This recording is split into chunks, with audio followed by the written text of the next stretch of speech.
after almost 2 years of being restored. My friend Steve has a 1972 MG, also known as Maggie. He has his own YouTube channel for her, but how far along the restoration has he actually come? Let's find out. Hey guys, welcome back to my channel. My name is Mike the Baldadonis, and I buy and sell cars as a hobby, and I bring you guys along with me, showing the pros and cons of each vehicle I buy. I do travel videos throughout New England, and I talk about my life experiences. All right, let's get into it. I actually met Steve a few years ago. I bought his gorgeous BMW 330 with a sport package and a 5-speed.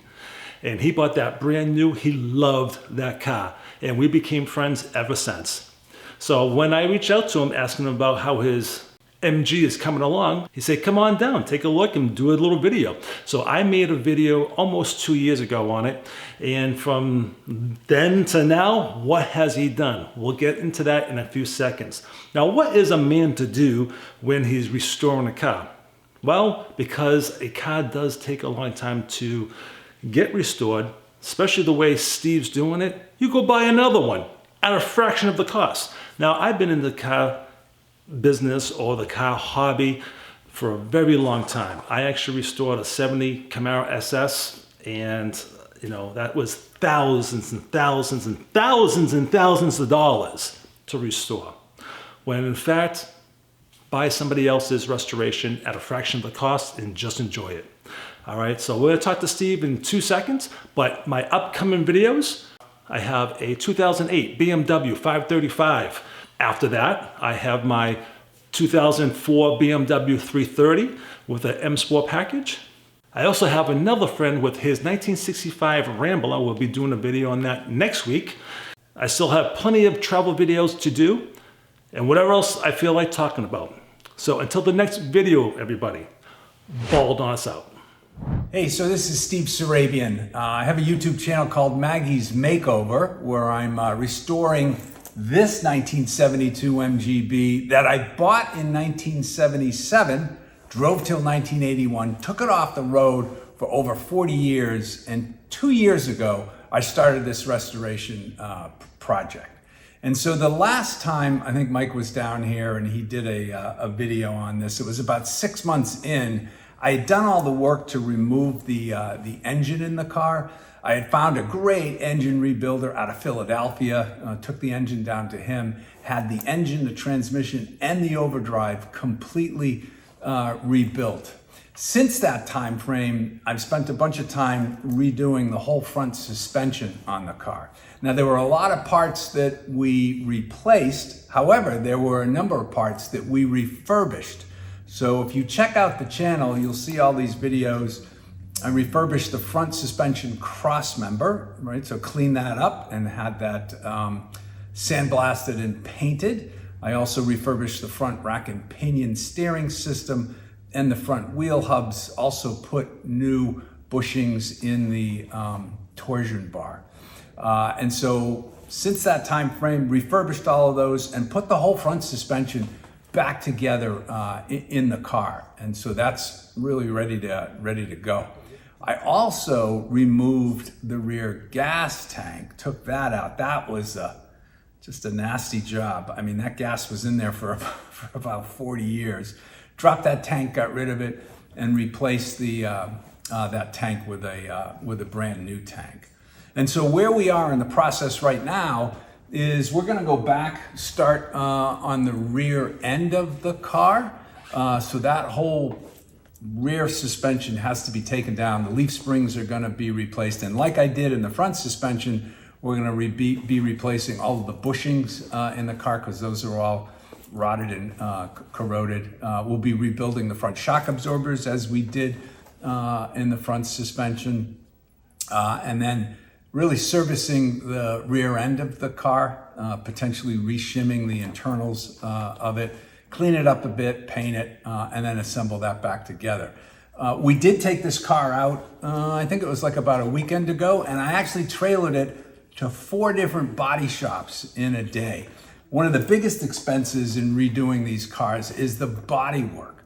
And so this car's got some good bones to it, but still there's a lot of work that needs to be done. All the paint, this has to be totally stripped down to bare metal, and then we're going to do a topside restoration on that. What does that mean? That's completely painting not only the car, but the inside of the car, the trunk, and what's underneath the hood. So as you can imagine, the number of hours, the labor, the cost of the paint and the supplies has just gone through the roof these days. So when I brought this around to the different people, I got estimates that were anywhere from $20,000 to $25,000 on this. Some of the guys wouldn't even give me a price because they said, we got to sandblast this entire car to see what's there. You know, how much Bondo is in it, how much metal is in it. Do we have to replace some of the panels on it, like the front fenders or even the door? So that's an episode that you'll see coming up on the channel, conversations with those people. I think it'll be pretty interesting for those of you who are restoring a car, given that that's one of the larger expenses. And so prior to that car going into the body shop, I'll be filming a number of episodes where I'm going to strip everything off this car. The windshield, the interior, the bumpers, the lenses, everything's coming off the car to prepare it for the body shop. So when they get it, they can just start the sandblasting process. All right, so what's better than having one MG?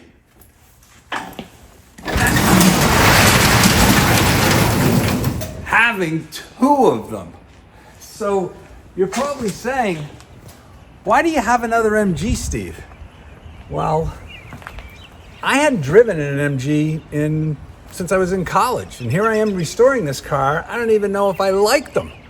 So I thought, you know what? Maybe I should go drive one, look at one, see if I enjoy them. And that's what I did. And I know with this car, I'm right about to go into the valley of restoration despair, where you're just taking stuff off the car and you're making it look worse and worse day by day. So I needed something to inspire me through the valley of restoration despair. And so I started looking online. I spent probably about 3 months looking for a car, trying to understand the price points on them. And much to my happiness, but also to my horror, I found out that I can buy one already restored for probably about a third of the price that I'm spending on mine to restore it. And so I looked all over the place. I finally settled on a car in Virginia. I had my airline tickets all picked out. I was ready to go. I actually had a cashier's check made out to the guy to buy the car. And I went online just to get some directions. And I checked Facebook Marketplace like one more time. And this car came up that was in much better shape. And so I decided to cancel my trip the next morning to get down to look at this car in Rhode Island. In fact, I asked the guy, when can I come see it? He said, how about tomorrow? And I said, when do you get up in the morning? And he said, 7. I said, I'll be there at 7.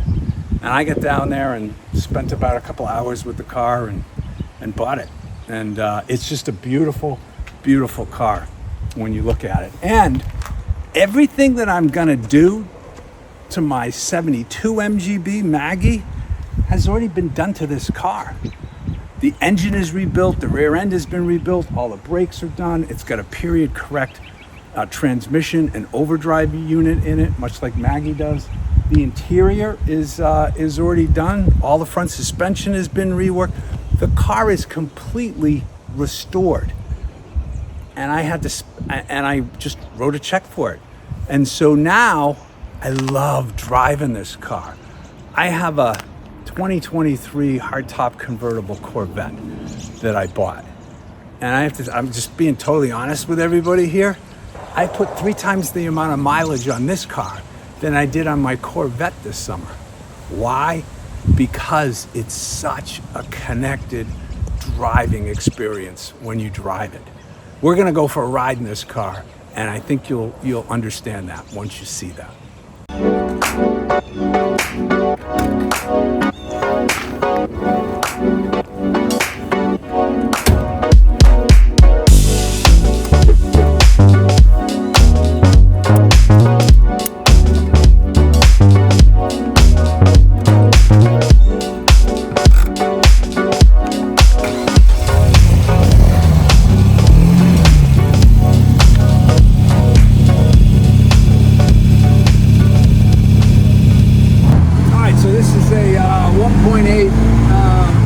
DC engine.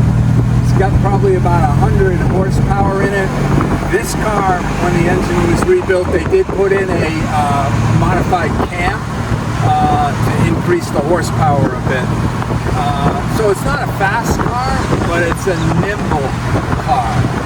I like to say, you know, I think it's like 0 to 60 in 6 or 7, 8 seconds. I don't know, whatever it is, but you enjoy the ride in getting there.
So a lot of people ask me, how did the YouTube channel Maggie's Makeover come to be? Well, I came down to the garage one day, I brought my iPhone with me because I figured if I'm taking this car apart, I better damn well shoot some video so I know how to put it back together. So I had like a bunch of footage and it was really Mike who sort of encouraged me to actually start a YouTube channel on the restoration of the car. I certainly knew how to take pictures and video, but put me in front of a camera, God, I was gonna be lost. But Mike really encouraged me to do that.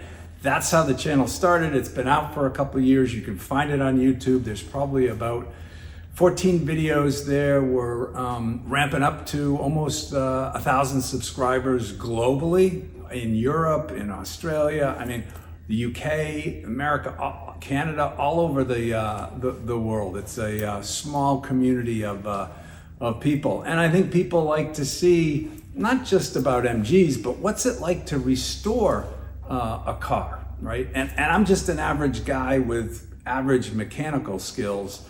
And so I think people enjoy seeing me figuring things out and sometimes stumbling through some of the things that I do. They put themselves in my situation, and I think that's why they enjoy it. So check out the channel, Maggie's Makeover, Maggies Makeover, Maggie's Makeover on YouTube.